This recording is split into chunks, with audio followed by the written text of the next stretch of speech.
Alright guys, welcome to the last part of this video where I'm going to show you some cableage.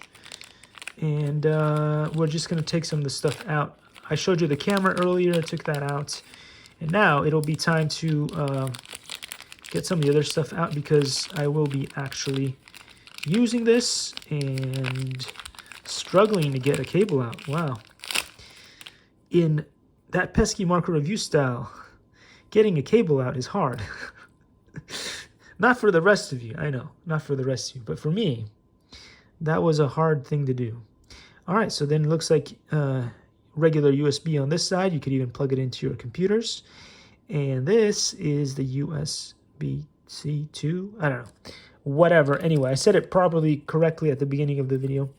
I'm gonna take this little battery out so that I can charge it and make my dreams come true. There we go. That looks Likey